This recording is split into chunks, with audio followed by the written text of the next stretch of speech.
You know, August as a word in itself has all kinds of meanings that point at and shine a light on greatness. All kinds of definitions, and I didn't bother to bring them with me today, but if you look it up, you know, it's a big deal. And I guess maybe the orange, just it goes with the graphic, but it also goes with how hot it's been lately. Anyway, what we're going to do for the month of August is celebrate our greatness. We're going to look at that in a lot of different ways, and I really like the first one especially. My talk today is called, Is Your Greatness in the Lost and Found? So I have some interesting facts for you. One of them actually came by way of Mary Morrissey in one of her Prosperity Plus classes. She told us a baby's capacity for creativity at genius level is 95%. A 20-year-old's capacity at genius level is 2. So by the time we reach 20, and obviously we've passed that mark already, 93% of our original genius has gone missing. It's apparently in the lost and found. So we're going to find it. So where do you suppose it went? We know it didn't go anywhere. We changed our relationship to it. We may have disconnected or reduced our connection to this genius that's in every one of us. When we first enter this world, we are not differentiated from others just yet. We're steeped in oneness and infinite possibility. As we begin to differentiate and to contemplate ourselves as individuals, we trade oneness and infinite possibility for individuality and for conditioned possibility. And that includes some limitation. As we grow in societies and cultures training us how and what and when to think and feel and speak and act, we trade more of our expansive and potential selves for what is suggested and what is accepted and what fits into certain systems, values, and needs. So how much of our true nature remains expressed then? It might be 2%. Maybe, though, we've gotten wiser since we turned 20 and we've already gotten a lot of it back just then. An example of this pattern is that most of us were taught to behave and not talk back. And when we took initiative, we may have gotten in trouble for it. Anybody remember that confusion? Okay. Then we got a note on a report card from school saying that we're not living up to our potential. You see how far back this confusion goes? At our first job, we may have been told that we needed to take more initiative. And we may have floundered because at this point we didn't know how. We heard earlier that that wasn't safe, it wasn't okay, and now you want me to what? Think about it. We're supposed to reach the age of reason and know all kinds of things when we're 18. Boy, is that true? Apparently not. Okay. So we have some confusion already about whether to embody and express our genius or to fit in. So in complying, we have disconnected from our wholeness. That's a term from Dr. Gary Simmons. The more successful we are at fitting in, the less whole we are. I think we can agree with that because all of us have a little bit of living to look back on at this point. Carolyn Mace says that our culture is more accepting of suffering and bonding and woundedness, her words, than celebration. Ain't it awful is more popular than isn't it grand. Our success and well-being can even make someone else uncomfortable. Tabloids depict fame and fortune as rocky and tumultuous. Cultural myths say that every artist is starving. We have labels for those who don't toe the line, like misfit and troublemaker. And all of these can convince us that it's best to play it safe and not make waves. And of course, if we do that, we're not really expressing our greatness. It's still lost. I mentioned last week that A Course in Miracles says nothing real can be destroyed, and nothing unreal exists. Therein lies the peace of God. So we can be convinced temporarily not to believe in its existence. We can be taught that we are unworthy of it, our greatness, our genius, that it is unavailable to us, and we can be trained to think of it as something that we missed out on, but guess what? It cannot be destroyed. So what happens then? We wake up, we question authority, we have some life-changing experience. We're pulled by a vision or pushed by pain, as Dr. Michael Beckwith says.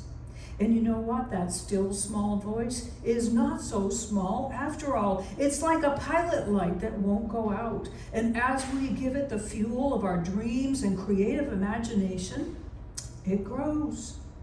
We're opening ourselves up again to our oneness with all of life and infinite possibility. It is infinite, and there's no limit to how great its expression can be, but the limits that we give it. And those limits were lovingly and with good intention given to us earlier in life by people who were trying to keep us safe.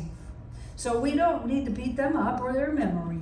We can just say they were doing the best that they know how, and they may have taught us not to take such big risks. And you know what? I think we know that risks are worth taking now. So, how do we find our way back? Let our genies out of the bottle and use our creative genius. We learn how we gave away our belief in our oneness with the infinite. You remember there's a story, it used to circulate on the internet early on. A little child ends up with a baby sibling and says to the baby infant sibling in the crib, "Remind me, what does God look like? I'm starting to forget." Right? So we're here in places like this, because we're starting to remember. We want to remember. We know that we've got more than 2% of greatness in us, and it's still there. It's still there. So we'll learn to recognize the telltale signs of giving that away. And we let those show us the places in us where the truth with a capital T really belongs. So often, here's another thing that we do. We unconsciously put people in the role of an authority figure over us. No big deal. It's just another part of our domestication that we can kind of shake off or redefine. Maybe give a smaller role, maybe say, "Thank you, you've been great. I don't need you then anymore," that way. So then, when we unconsciously put other people in the authority figure role, we do it unconsciously with those childhood patterns. What happens is we seek their approval, we ask their permission, and we don't recognize our own authority, and we give our power away. We may be doing it in little tiny bits and different decisions and choices that we make throughout the day. And if you're like me, I realize so many of those are automatic. I gave away my power to even think about it or to make a choice about it in today, in this moment. So I've been practicing asking myself, is that what you want now? What would you like now? And sometimes the answer is different. Few of us even know that we're doing this. It's called projection. We do it from our unconscious patterns, all that conditioning. So we can ask for a yes sometimes, but have an old no pop up from our childhood, and no is what we get because that's what we really believe. There's that thing that what we really believe deep down inside is the one that goes out and places the order in the universe and says, treat her this way, close that door, or only open that window, or whatever, according to what we most deeply believe. So we get to do some house cleaning now and then. So some of us remember asking our parents for something that we wanted and getting shut down even before we could state our case. We may have become expert manipulators and chameleons to get our needs met. And sometimes, oh, do we cry over all of the no's.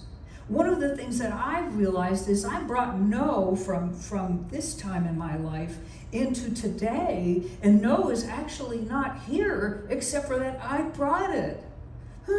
So I'm interested in coming to places like this and having a refresher, doing a little spiritual, mental house cleaning, and saying yes. We hear that the universe always says yes, so I'd like to say yes a little more often and meet in the yes instead of the no. So Dr. Gary Simmons again, he says, anytime we feel someone or something is against us, we are, okay, I forgot. I'm gonna back up here, and I'm gonna tell you something from Gary Simmons. Okay, well, we'll get to that. No, this is it. He says that when we feel that something or someone is against us, we are disconnected from our wholeness. So I didn't put that on the slide. That's just one of his lines. He is Reverend Dr. Gary Simmons, THD. He's a Unity minister and a really great teacher. I think he's retired and having all kinds of fun with tractors and stuff, RVs. So here's what he says when that occurs. We can ask ourselves, and this is why I put the cards and the pens out, because you might want to write this down or take a picture of this slide. What resource am I lacking right now that would allow me to be connected with my wholeness? What resource am I lacking right now that would allow me to be connected with my wholeness? It might be self-worth or worthiness. It might be remembering that you have permission. In fact, it's your birthright. It might be confidence. It could be faith or trust. You probably know what it is. But when you start to feel as though someone or something is against you, pause and say, I think I'm disconnected from my wholeness. What resource am I lacking right now that would allow me to be connected to my wholeness? And you'll know the answer. So such situations show us where we are disconnected from our wholeness and areas where we can replace these false ideas about ourselves with the truth. Meditation, treatment, affirmations, practice can help us with all of that. And then we'll have a different belief and a different experience. Like the law of cause and effect, I am to me whatever I believe about me. Oh, shucks. And I was looking at you. I was hoping you would fix that for me. I am to me whatever I believe about me. In relationships with others, we get to have the same thing happen, except that it shows us how we see ourselves relative to others. We carry the mom, the dad, the teachers, the elders, the patterns in our lives, and the family of origin patterns with siblings too, and we repeat them over and over, and they perfectly and beautifully get our attention and give us opportunities to grow. If we like the results, great, and if we don't, our interactions with others, our feelings will show us again where we are disconnected from our wholeness. And like the law of cause and effect, they are to me whatever I believe about them. They are to me whatever I believe about them. And when I change how I think about them, presto, they seem to change. That's just so astonishing, but it works. So I've done this dance with a number of employers and others in my life. I've approached them unsure of my own worth, my validity, my power, and they have been one way to me. I've approached them sure of my own worth, validity, and power, and they've been another way to me. You know, you have those days where you go to Whole Foods or something, and you see somebody, you think you see somebody nose scoot by, and you guys don't interact. And you're like, what, am I invisible? You know, you have those days where you feel like you're not seen. There are all kinds of opportunities to ask ourselves, what resource am I lacking right now that will allow me to be connected to my wholeness? So, this unconscious thing happens for everyone else too, and it happens at the creative level of the subjective or subconscious mind. What fun. And we find ourselves in such situations. One of the things that we can know is that this thing, whatever it is up to be healed, and we are all participating at the soul level in each other's healing. Our return to the wholeness that we know is there, and it always has been. We are each other's teachers. We are playing roles in each other's lives. What fun. I was saying to someone earlier, prefer to have a sense of humor because my other response is not as enticing, right? So the great thing about releasing ourselves from these patterns is that other players in the play get released too. They are no longer asked to play that role in our experience. I'm guessing it's more fun for them to be loved than feared, and more fun for all of us to collaborate than to be isolated from one another. That might be a little seed for some peace in the world right there. So I've known this for a while. I'm sure you have too, actually. Yet opportunities keep coming up and give me an opportunity to practice living with this wisdom. Yet as long as we're trying to live full, authentic lives while still being in some way disconnected from our wholeness, we will stumble and feel unfulfilled and sometimes just freaking frustrated, right? Spirit will have less of an expression by means of us, and less love will flow despite the availability of an infinite supply of that. Because we're all caught up in this, it makes us contract and shut down and try to avoid more of that. And pretty soon we're barely breathing. And we gotta go, have an app or a person tell us that we really ought to breathe more. So we have an opportunity to set down an unconscious seeking of approval and permission from parents or coaches or whatever, long grown or gone, and step into the magnificence of who we are and offer our gifts to the world unchecked.